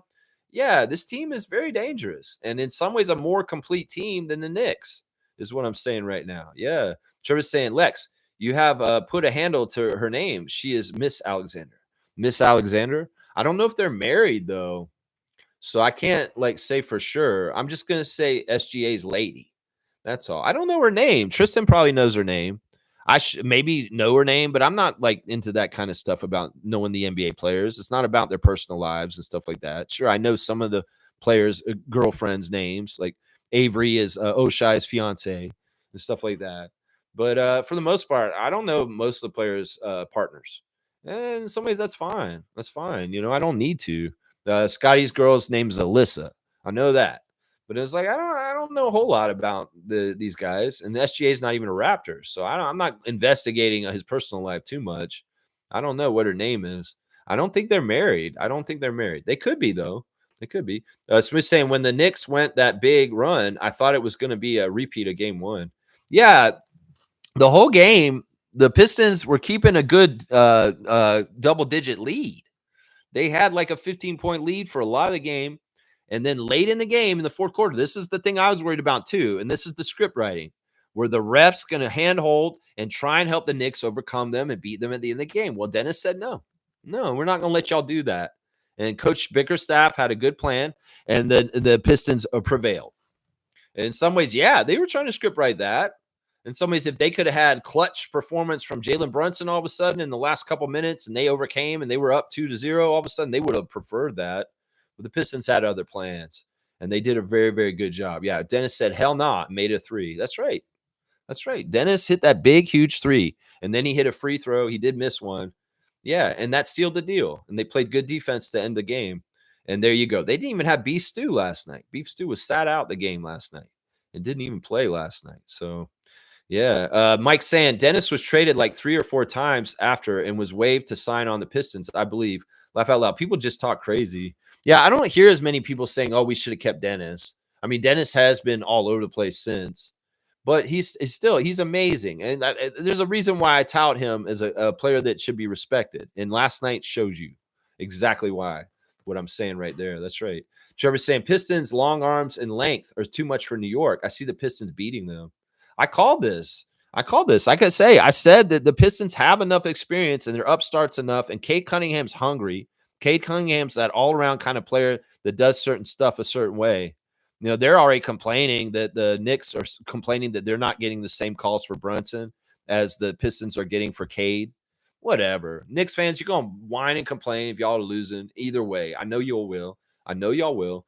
Carlos saying, I really thought that we could bridge the gap of winning while developing young talent, but alas, Nurse is not really big on developing young guys. It's very tough. It's very, very tough. I mean, in some ways, the other thing we got to realize, and we didn't really realize it at the time because we're in the middle of it, is the relocations, the pandemic really did kind of screw up our development schedules and kind of screwed up us taking the time to do things correctly the right way. We had to hyper speed off season after the pandemic shutdown in the bubble. into like a month. And that's when we drafted Malachi Flynn, which was an error. And there's a lot of stuff that was taken away when we were in Tampa, because there should have been 905 playing then. There should have been G League for certain guys like Jalen Harris and Malachi Flynn more, but we didn't have that ability to do that because of the pandemic and being in Tampa and being away from 905, Raptors 905. So, man, there's a lot of difficult stuff about the couple of years after our championship that's different than any time in the NBA's history. In some ways, not only did the Raptors win a championship and have their MVP for the finals walk away and go to another team, but the whole league shut down and everything went crazy. And some of the ramifications of all that, even though in the present time we're weathering it and going through it, they were actually things that really hurt our development on the down low, behind the scenes. And that is part of it. The bridging that you're talking about that we couldn't maintain. Well, one of the hardest situations to try and do that ever in the history of the NBA, a global pandemic where you live in another country and the borders closed. It's crazy, man. It is crazy. Yeah. Mike's saying the DeRozan trade changed things for the players he developed. 2018-19 had one mission. The chip and the family thing faded. So after the bubble in Tampa, everyone was looking at their own pockets. Well, sure, you can say it in that way if you really want to say it in a jaded kind of cynical way. But I think it was more that, just that, the good vibes and the winning, when you go through bad stuff and losing, it's tough. It's hard on your psyche, especially when you know what it's like to have the good times. And that's the thing. You could tell a lot of our guys, it's not that they hated Toronto. It's not that they didn't want to be on our team anymore, but they didn't. They didn't. It's just that they had to not want to be on their team because things had just changed. And they could feel that it was time for a change. And Masai knew it, and so did they. And that's why I'm not that upset about any of this. It all worked out for all of them. It worked out for us. It worked out for Fred getting so much money from Houston. It worked out for Pascal. He's in a good place in Indiana. It worked out for OG too. So we can't get mad at this. Life is life on its terms, and we can only live it and kind of make the best of it. And in some ways, some of the stuff that happened was just not conducive for good things happening for the Raptors. Playing in Tampa was really bad, really, really, really bad. Seymour saying Kawhi missing 37 games this season is just not fair. Coming out gunning in the playoffs, man, looks mad healthy. Cheat code. That's the smart thing. I mean, in some ways, load management is necessary for Kawhi Leonard. And, he doesn't care about getting the 65 games to try and get awards after the season. He cares about being healthy for the playoffs. And it looks like mission accomplished this year. The man is in really good shape, and he's looking like vintage Kawhi right now. And I can't hate on that. I can't hate on that at all. Mike's saying the Clippers are needing him too early. Kawhi didn't have to do much till the Philly game, 4th and 2nd round. I don't know if he's going to last. Okay, C is next. I don't know. You can't say this, Mike. You're saying that they need him too early in their playoff run compared to us. No, we used Kawhi in the Orlando series too. He was important in the Orlando series, getting us straight. I mean, Kyle reverting back to being more better after the game 1 disaster that he had was an important key. But let's not get it twisted. Kawhi had a certain level of consistent threat and ability in the Orlando series, in the Philadelphia series, in the Milwaukee series, at all the stages of the playoffs. And that the thing is, if he's healthy, you get it. Don't worry about it. The thing you should worry about is Kawhi going to stay healthy for all the rounds of the playoffs if they try and get the championship? That's the thing you got to worry about the most. But yeah, I mean, it doesn't matter that he had to help them win game 2 last night, because in some ways he's going to help win games for them going forward as much as he can while he's healthy. And he'll be fine. He'll be fine. Hopefully he can stay healthy. I'm not wishing him to be hurt. I really don't. I want him to play. Stargate saying that late call on the Brunson 3-pointer tells me the league was trying to help the Knicks via the refs again. I did not watch the game. I cannot say for sure, but I will tend to believe what you're saying. Exactly, right there. Fiercely saying, in my eyes, a good veteran presence is someone like Garrett Temple, not PJ Tucker. Yeah, but in some ways, it's like you get different flavors of leadership. Garrett Temple gives you a high-class professional carrying of yourself, a very knowledgeable knowledge of the players, the refs, the coaches, the whole league, and the ins and outs. PJ Tucker may have more of kind of hard-nosed playoff experience that he can share or maybe just a mentality. In some ways, he could set a mentality for this team as far as like, fuck everybody. I'm PJ Tucker. This is how y'all should be acting. Maybe like an Oakley mentality around the team. I think that's what I've heard that PJ's giving them is a toughness and an edge and kind of like, y'all, come on now. Let's get going and let's be tough and let's get out there and kick some ass. That kind of shit. It may not be exactly like Garrett's leadership, but there's something he's given to the Knicks that they value, that they would give him an extension like this. Most saying W Stream, W Vibes, go Raptors for life. Keep at it always, Lex. Raptor Free Crew strong forever. It's just helping limit the comments. Thank you, Mo. I appreciate that. I really do. The Trevor's saying, yes, they got married last summer. Okay. See, this is the thing. I'm not Tiger Beat. I don't give a shit about this stuff. In some ways, I'm not going to keep up on everybody's marital status and like whether they're having kids and stuff. Y'all always tell me stuff. Oh, they're having a kid or this is happening. That stuff doesn't matter to me. I care about the basketball court. I care about the games. And yeah, okay, so they are married. Good for them. In some ways, this is not that important to me, honestly. But yeah, good for fact check there. Let's see. Chloe's saying, looking back, COVID-19 changed the world. It did. It changed the world in a lot of different weird ways under not lying. In some ways, it was a test of how far they could push against civil liberties. And in some ways, some of that test is being utilized at this point in really insidious ways. But, also in some ways, it's just like it was something that the world had to come together about and work together to beat. And some places did a really good job, and some places did not. And they had excess deaths. So it's a weird time. It was a really weird time. Trevor's asking for a classic card. We're going to do that very soon. Mike's saying Mitchell is looking at a 10 to 12 million next year. All right, you give me a first name because there's two Mitchells in that series. You're talking about Davion is who you're talking about. We're paying Shed like $2 million. People just talk without understanding the big picture. Mitchell has had his development minutes already, and Shed is better. Yeah, I could get behind this. It's not like they're much different. I mean, Davion has more experience and he's more reliable defender in some ways, but Shed's coming along really fast. He's a quick learner. And a lot of the stuff that Davion would do for the Raptors, Shed can do to a certain level at that, not the total point of attack defense that he does, not exactly the shadowing, but it's not far off. It's not totally horrible. So yeah, it's cheaper. And that's exactly what my point is here. Chloe's saying, were you already doing everyday streams during the pandemic, Lex?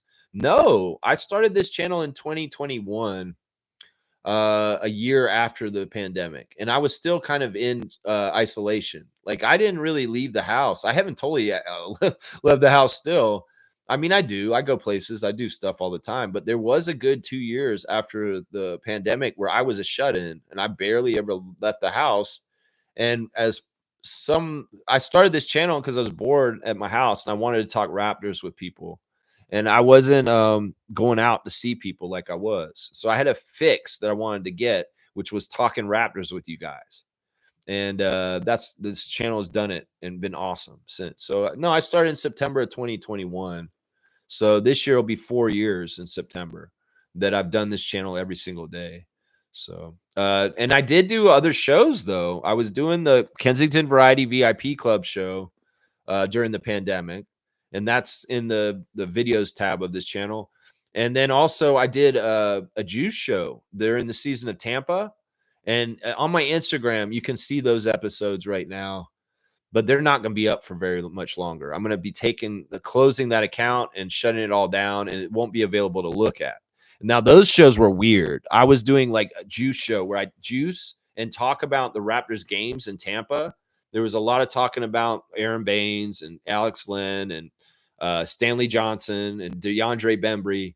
And basically I'd make a juice and then I'd talk about the game while I was making the juice. And I did that for every single game that season. And I even predicted the outcomes and the scores. And one game, actually 2 games that year, I got pretty close to the scores. I was just a couple points off the score. I basically guessed the score to a Utah Jazz game in the Tampa year. Basically, before it happened in the morning, I was guessing the scores for both teams. And I literally guessed one of them right almost. I think it was just 1 point off one of the scores, but I was pretty much right. Pretty much right, man. Let's see. Let's see. Trevor's saying the NBA league needs needs to thank the Raptors for introducing load management to the NBA. I don't think that they'll thank them.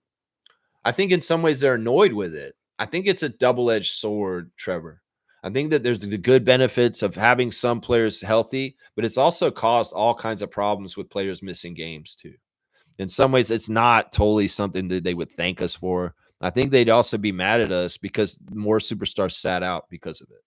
So I don't know if they'd be totally both. Tiger Beat, now that's a memory lane. Tiger Beat, yeah, Neil. Tiger Beat, that's like for kids. It's like a little teeny bopper magazine. Scott Baio, Willie Ames, stuff like that. Reggie saying it, Mike, tell that to Raptors Twitter who thought I was absurd for thinking that Shed is a better option than Mitchell. Some of those people even defended Malachi Flynn. Well, I mean, people will tell you who they are. I just listen to them. And if they, once again, guys, not everybody is worth engaging in talking about basketball. Some people are just going to be in a weird little world of ignorance and weird casualness where they don't really understand the real nuts and bolts and really the reality of it all. And when they are like that and they give you that notice and you figure it out, just stop talking to them. It's not worth engaging any further with them. First of all, I've realized this with politics too, is that some people are just going to believe the bullshit no matter what. And there's nothing you could do to sway them. In some ways, they have to go down their life path and just find out through life experience where they may be wrong and their illusions get shattered. But it's not for us to shatter their illusions for them. In some ways, we come at them with certain energy and say, yeah, you shouldn't vote this or you shouldn't do this because you're going to find out. And then they go and do it. And then they find out, like Trump voters did last year in the United States. In some ways, some people have to make their own mistakes and you can't warn them. And well, with the Raptors and out of pocket kind of comments, just as soon as you see it, Smooth, for your own sanity, just walking away or stop engaging, block, ignore, mute. There's all kinds of different buttons if somebody's really annoying you. You know, like I seen on Blue Skies this morning, some Sixers fan talking about how Kawhi helped a losing team like the Raptors get a championship. Bro, like a chronically losing team. Bro, your team is chronically losing, not ours. When did y'all win a championship last? 1983 with Dr. J. And how often have y'all made the playoffs over that period of time? Way less than the Raptors. And we've been in existence less than y'all. Like we've only been around for 30 years. Y'all had an extra 12 years. And we've made more playoff appearances in our years than the Sixers have over that span of time. So don't give me this crap about a mostly unsuccessful franchise. The Sixers fit that more, Sixers fans. So do I want to engage with them, write him a little message and tell him he's full of shit? You're an idiot.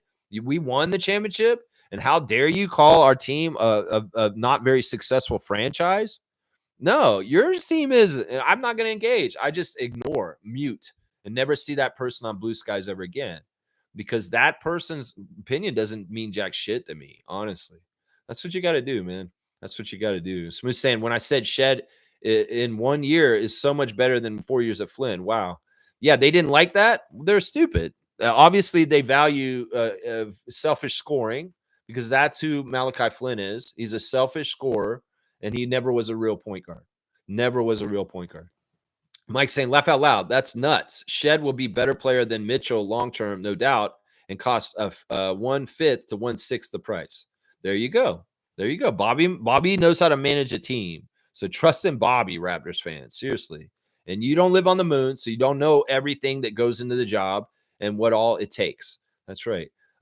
Reggie's saying, were these people watching the same games I was watching back when Flynn was around? I honestly think Raptors Twitter is shameful.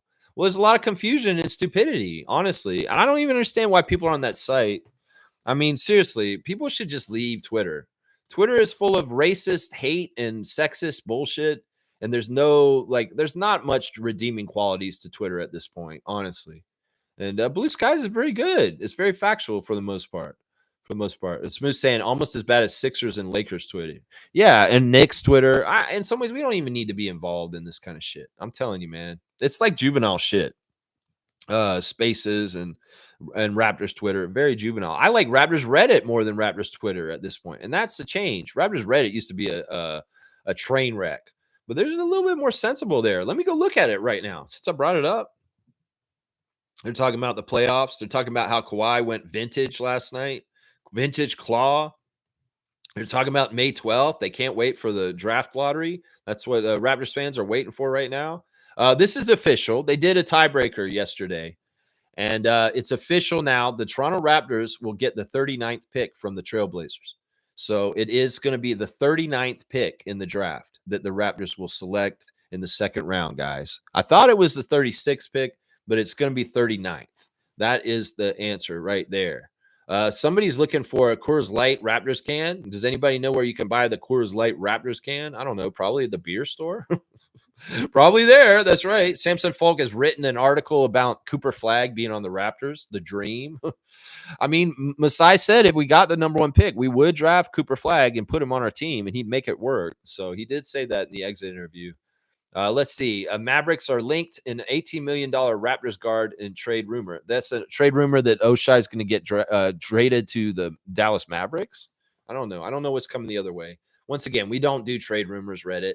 So, yeah, Reddit's not that horrible right now. Let's see what's going on Blue Skies. Blue Skies. Let's see. Louis Zatzman has an article out saying that the season in review, and he's saying despite the losing, the Darko's been terrific as a coach. Okay, Zatzman, that's all right. I can get behind that. Saying stuff like that, let's see what else is going on here. Yeah, there's just like dumb stuff on here. Yeah, this is what Doug said. He said the Raptors had a team that started Dennis Schroeder, Scotty Barnes, OG Anunoby, Pascal Siakam, and Jakob Poeltl, and could not figure out a way to make it work even a bit. That's mind-bending in thought. You know what? That's not totally true, Doug. They didn't have all those guys at the same time. If you don't remember, there were a lot of injuries in that year also.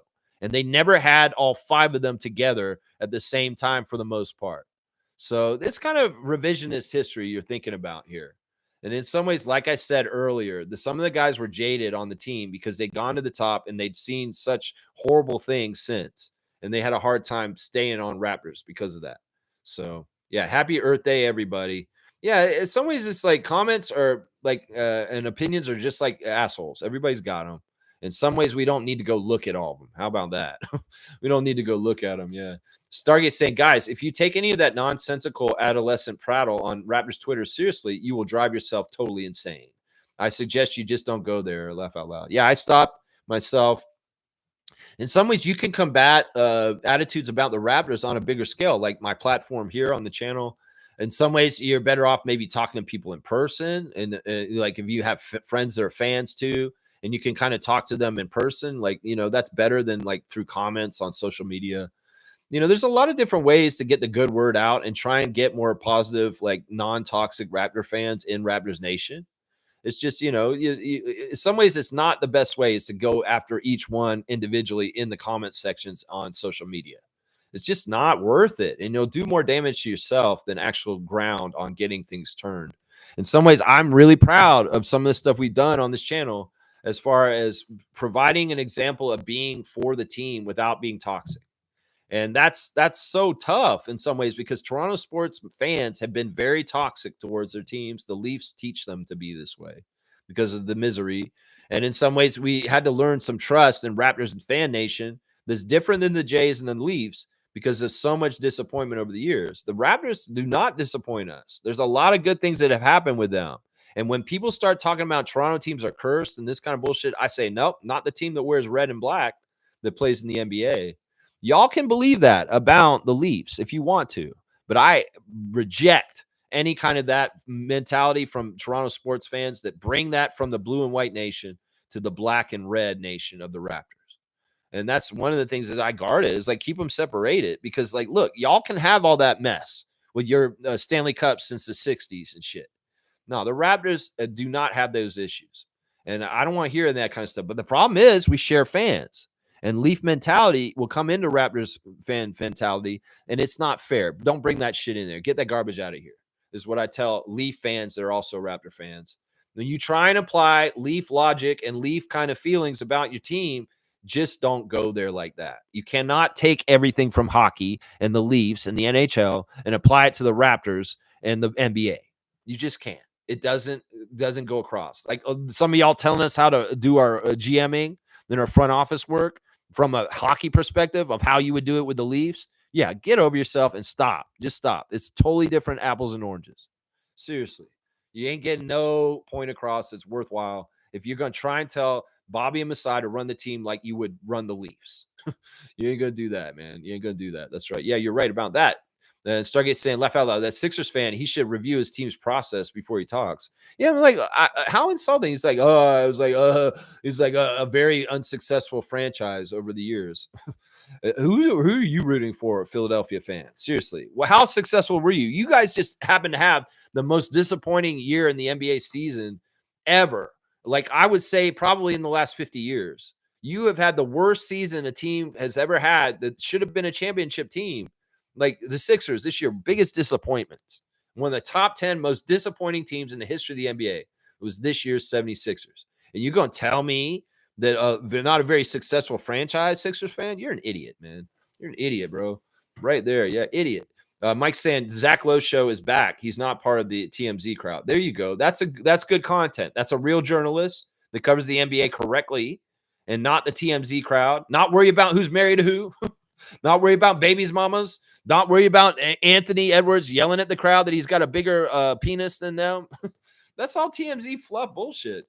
Stargate saying, come to Discord, guys. We have mature, objective, educational Raptors talk. Exactly. And we've been doing this, Mike. You got to come in there, man. You got to get your Discord hooked up and come in there and teach some seminars on our salary cap.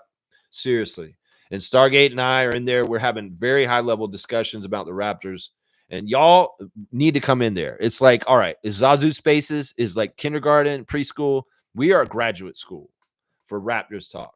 And y'all come in there. Seriously, it's mature. In some ways, we're talking about things in the right way. And none of this bullshit, this nonsensical prattle, as Stargate's saying. None of this shit. None of it. That's right. Discord is the place for good Raptors talk. You can ask Fiercey. You can ask Jillian. There's a lot of different Raptor freaks that have shown up in there and participated in our conversations. Once again, I'm not doing all the talking like I do on the show. I sit back and listen to you guys talk, and I'll interject and talk a little bit here and there in the middle of it, but it's mostly you guys talking. And I like that. I like hearing you guys' voice talking about Raptors. It's very fun. All right, let's see. Happy birthday to Bob McCann. Bob McCann is a former player for the Raptors. He played very, very briefly for us. Very, very briefly. There's one more spot left in the fantasy league for the WNBA this year, y'all. It's still open. Whoever wants that last spot for WNBA fantasy, it is still open right now as we speak. All right, let's do the classic card. Let me get the card box, and we'll figure out what the card is right here. Yeah, Stargate saying Lex, myself, Wayne, Blackhawk, Tristan, Trevor. That's right. That's right. Well, Mo, that's up to you if you don't want to join, but you're going to miss out because it's amazing, and it's so much fun. And we are watching Open Gym premieres together in there, talking during it. There's just so much going on in there. It's a damn shame that you cannot break through the barriers that are put in front of you to get in there. I don't see why. I think if you just keep trying, you're a determined young woman. You can do this, Mo. I believe in you. Nins will help you on the other side. It's just, I don't know what's going on with you with passwords and trying to log in. In some ways, your problems are problems we've all had. Some of us have had to make multiple accounts to get in there and stay in there. But once we got in there, we got it all sorted out. We're in there for good. And I feel like you could do that if you just try a little bit harder. I know it's frustrating and you don't enjoy it. And you're like, what is this? It's another account. It's another place. I get it. It's annoying. But I'm telling you right now, Monique, the people that run Facebook are evil. And they're going to use the data that we use on Facebook against us. Because they're already doing this. The U.S. government is taking all the data from Social Security and all kinds of places, and they're weaponizing it against its own citizens. So my fears of, Meta and Mark Zuckerberg turning over all the data that he has on all of us from Facebook and them using it against us in the future is a very valid fear, guys. This sounds dystopian as fuck, but that is the reason why I'm leaving Instagram and Facebook, because that data is a weapon that they will use against their own citizens down the road. Yeah, and don't use TikTok either. Yeah, I'm using Blue Skies and Discord because to me, they're the safest right now. I want to stay in touch with people, but Facebook is compromised. And Facebook will turn around and be the devil in the long run because they're going to use all that data they've been collecting on all of us against us in the future. They're already showing signs that data collection is what is going to be weaponized against the masses as more and more as time comes. So fuck that. The day that I give any more data to Mark Zuckerberg is at the end of this month, and no more from me. And I have to take a stand on that. So I don't say all y'all should do it. It's up to you. But understand the risk of staying on Facebook is dangerous, because the people that run Facebook are not your friend, and they're taking all your information and they're going to use it against you in the long run down the road. And I've been on Facebook for 18 years. It's not an easy decision to just walk away from Facebook all of a sudden. But I've thought about it very carefully, and I'm finding out that, yeah, there is life after Facebook, and I'm totally for it. But this is the way I got to do it right here. This is the way I got to do it. Yeah, don't use TikTok then. Yeah, don't use TikTok. All right, here we go. Here's the classic card of the day. He's in plain clothes. It's very easy. Somebody should write this in right away. This is very, very easy. You should know who this guy is. Look at him. He's looking right up on you guys. That guy looks like Terrence Ross, but that is not Terrence Ross. Looks a little bit like Terrence Ross. Of course, he had the dunking ability like Terrence Ross. Classic card of the day. Full name answer, you'll get it. You'll get it. But yeah, I can't hang around with Zuckerberg anymore. He's dangerous and he's evil. Stacey Ogman is right. Reggie got it. It's a 50-point card. It's too easy. Plastic Man. Of course, UNLV running Rebels. Slug Deezy, if you were not live, you just missed out. You didn't spell it exactly right, Stargate, but I'll give it to you. Yeah. Yeah, I did this one before. Yeah, I think we got this card back in the day once before too. You remember it? Well, there are duplicate cards in here, but I don't mind. In some ways, it's like it comes around every once in a while. But yeah, all right, we'll do Stacey Ogman, and Smooth got it this day. Yeah, Stacey Ogman. Yeah, from the Running Rebels with Larry Johnson. Smooth, and it's only 50 points. It's too easy. It's too easy. But yeah, I've thought about staying in some reasons, but I'm like, nah, I don't want to stay. In some ways, I can talk to all the people that I want to talk to through the phone or message, which is with you also, Mo. Blue Skies is going to be pretty good for like getting information and seeing stuff there. And you guys, some of y'all will be bringing stuff into the Discord still, and I'll be able to see it there, even if I don't see it on Facebook anymore. Stuff like that.